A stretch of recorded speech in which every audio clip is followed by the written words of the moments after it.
예, 안녕하세요. 이준길입니다. 오늘은 지난번 CP 등급 평가에 대한 오해 첫 번째 이어서 두 번째 영상을 준비했습니다. 꼭 뭐 순서가 있는 건 아니고요. 제가 이제 두 번째로 다룬다는 뜻입니다. 자율준수 프로그램을 운영하고 있으면 법 위반이 발생하지 않아야 한다라고 하는 오해 부분입니다. 실제 이렇게 생각하는 것 때문에 2013년도에 국회에서도 CP 등급 평가와 관련된 자료 요구가 있었고, 자료 요구를 하게 되는 배경에 가징금 감경과 같은 이런 혜택을 주는데, 실제로 이런 CP 등급 평가를 잘 받은 회사들 도입했다고 얘기하고, 등급 평가에서도 좋은 등급 받은 회사들이 지속적으로 법 위반을 하고 있다. 법 위반 행위 최근 몇 년간 한 거 보니까 있더라라는 얘기죠. 오해라고 주장하는 근거는 생각을 해보시면 CP에 대한 인센티브 부여 중에 특히 가징금 감경이라고 하는 것은 법 위반이 발생해야 가징금을 부과하게 되지 않습니까? 그러니까 가징금이 감경이라는 그 자체가 가징금을 부여하게 되는 법 위반 상황이 발생했다는 거죠. 그리고 법 위반이 발생한 경우에 공정거래 자율준수 프로그램에 의한 인센티브를 부여하는데 법 위반이 발생한 경우는 컴플라이언스 프로그램이 효과적이지 않았다고 전제한다면은 그런 컴플라이언스 프로그램에 인센티브를 부여하는 것은 모순되는 얘기가 됩니다. 그래서 기본적으로 컴플라이언스 프로그램을 아무리 잘해도 그죠? 아무리 잘해도 법 위반은 발생할 수 있고 그때에 그동안에 열심히 그 법 위반 예방 활동을 한 그 부분을 인정해 줘서 가징금을 감경해 주는 것이거든요. 그래서 법 위반이 발생했다고 해서 컴플라이언스 프로그램이 효과적이지 않다라고 하는 이 논리는 그 자체가 모순이다 말씀드리고, 또 실제로 컴플라이언스 프로그램의 필수적인 요소 중에 내부 고발 제도라는 게 들어가 있습니다. 뭐 이런 내부 고발 제도 등이 있는 가장 큰 이유는 법 위반이 내부적으로 발생할 경우에 조기에 이것을 발견해서 적절한 조치를 취하도록 하는 것입니다. 그래서 내부 고발 제도라는 것을 보더라도 법 위반 행위는 항상 발생할 수 있다는 걸 전제로 하고 있어요. 그리고 컴플라이언스 프로그램이라고 하는 것은 이 프로그램을 잘한다고 해서 법 위반이 발생하지 않는 것이 아니고 법 위반을 예방하고 또 설사 발생했다고 하더라도 조기에 발견해서 적절한 조치를 취하고 또 그 부분이 왜 발생했는지를 분석해서 그 다음 제도 개선으로 이어지고 이런 것들이 컴플라이언스 프로그램의 본 모습입니다. 그래서 이 컴플라이언스 프로그램 자체의 그 기본 개념을 이해하신다면 법 위반이 발생했다고 해서 컴플라이언스 프로그램이 반드시 비효과적이다라고 결론을 내릴 수는 없다는 거죠. 아무리 컴플라이언스 프로그램 잘 되어 있다 하더라도 효과적으로 그 설계를 잘하고 실질적으로 운용하더라도 법 위반은 발생할 수 있다라는 그 전제가 필요합니다.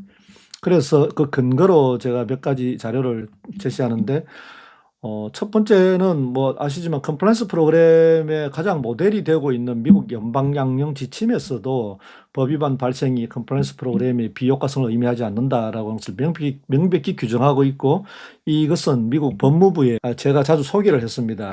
정말 잘 만든 평가 지침이다라고 하는 걸요. 기업 컴플라이언스 프로그램에 대한 평가 지침이 있는데 여기에서도 똑같은 규정을 두고 있습니다. 마찬가지로 우리 컴플라이언스 그 경영 시스템에 대한 컴플라이언스 프로그램에 대한 국제 표준 규격에 해당하는 ISO 37301 2021년도에 공포되었죠.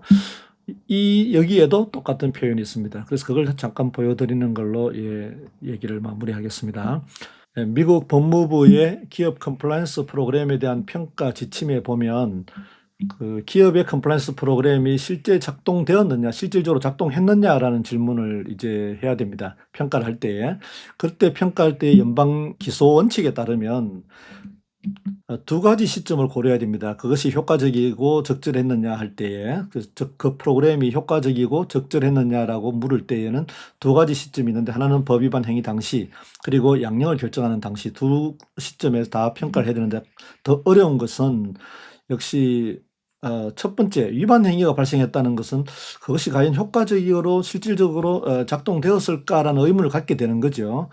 그런 의문이 있을 때에 이 두 번째 문단 보시면 in answering this question에 it is important라고 합니다. 이 매우 중요하다.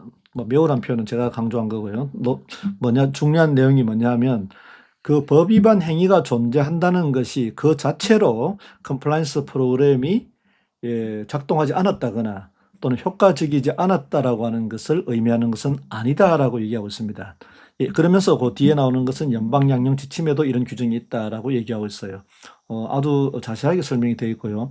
그래서 연방양령 지침에 보시면 프리벤트하거나 디텍트한 것에 실패하는 거죠. 실패하는 것이 반드시 그 프로그램이 효과적이지 않다라고 하는 것을 의미하는 것은 아니다라고 되어 있습니다. 그러니까 이게 연방양령 지침에 이 규정이 들어가 있고요. 미국 법무부 기업 컴플라이언스 평가 지침에서도 이것을 더 한 번 더 이제 강조하고 있는 거죠. ISO 37301 컴플라이언스 매니지먼트 시스템에 대한 그 부록에 보면 아까 저희 앞에서 본 그 연방양령 지침에 또 그 미국 법무부가 사용하고 있는 것과 거의 같은 내용을 담고 있습니다. 자, 결론적으로 가진권 감경 등 인센티브 부여는 CP가 얼마나 잘 기획되고 실질적으로 운영되는지에 대한 평가에 따른 거죠. 실제 평가, 이 컴플라이언스 프로그램 또 컴플라이언스 경영 시스템이 얼마나 잘 만들어지고 또 실질적으로 운영이 돼야 됩니다. 그런 기획이 있다 하더라도 그 기획된 대로 운영되고 있는지에 대한 평가를 해서 그 가진권 감경 등 인센티브가 부여되는 거지 법 위반 행위가 발생했다는 거하고 직접 연계되어서는 안 된다라고 하는 결론을 저희들은 강조하고 싶습니다.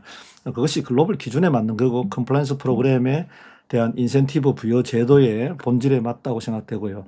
다만 중장기적으로 이 등급평가제도는 우리나라에만 있습니다. CP 등급평가제도는 우리나라에만 있는 제도로서 사전에, 그러니까 법 위반 행위가 발생했을 때 평가하는 게 아니고 사전에 이제 신청에 의해서 지난 1년간 실적을 가지고 평가하게 되어 있습니다. 그래서 이 가증권 감경하고 바로 직접 연결하고 있는 부분 때문에 항상 이런 비판이 받게 되는 문제는 있습니다. 그래서 제가 생각할 때는 이건 아이디어 차원으로 중장기적으로 가증권 감경은 CP 등급과 직접 연계하기보다는 가증권 감경의 필요 조건으로 규정을 할 수 있습니다. 실제 감경 여부는 법 위반 행위 발생할 때에 구체적인 정황, 이런 것을 실제로 얼마나 막기 위해서 노력했는지, 그리고 또 우리가 만약 법 위반 행위라고 판단되면 그 공정거래위원회 조사에 적극적으로 협조하고, 물론 협조에 대한 별도의 가증권 감경 요소도 있습니다만은 이 부분은 뭐 컴플라이언스 프로그램은 추가적인 감경이니까 이런 정황에 따라서 판단하도록 하는 방안을 검토하는 게 어떨까 싶습니다.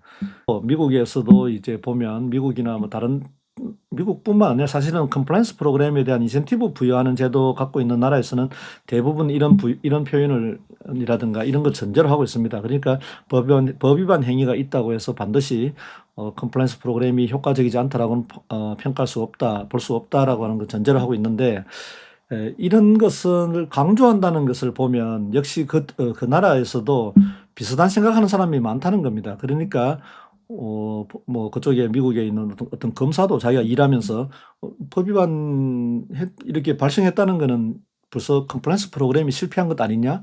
그게 사실 1960년대 처음으로 컴플라이언스 프로그램이라는 용어가 나올 때에 제너럴 일렉트릭사의 회장 그 이름이 어떤 그 회장이 주장을 했을 때 담당 판사가 했던 말과 비슷합니다. 법 위반 행위가 발생했다는 것은 그 회사의 CP가 제대로 작동되지 않았다는 오히려 반증이 아니냐라고 이렇게 얘기를 했다고 하거든요. 그 인식이 실제로 많은 사람들이 갖고 있을 수 있습니다. 그래서 이 컴플라이언스 프로그램에 대한 인센티브 제도는 컴플라이언스 프로그램이 많은 기업들이 도입해서 이렇게 업계에 확산이 되면 그만큼 경쟁 당국으로서는 어떤 법 위반 행위를 적발해서 제재하고 하는 여러 가지 이런 리소스가 많이 절약이 될 수도 있고 또 기업 자체로서는 윤리적인 기업 문화가 상당히 강화되거나 이렇게 막 도입될 수 있는 이런 장점이 있기 때문에 이런 인센티브를 주는 것이거든요. 그래서 너무 어떤 법 위반 행위와 바로 컴플라이언스 프로그램이 실패하고는 연결시키는 것은 좀 조심해야 된다라고 하는 뭐 그런 주장을 하고 있습니다. 그래서 저는 우리가 왜 컴플라이언스 프로그램에 대한 인센티브를 부여하는 이런 제도를 갖고 있느냐라고 하는 그 어떤 취지를 감안해서 우리 제도에 대한 해석이나 운용이 되었으면 좋겠습니다. 오늘은 이상입니다. 감사합니다.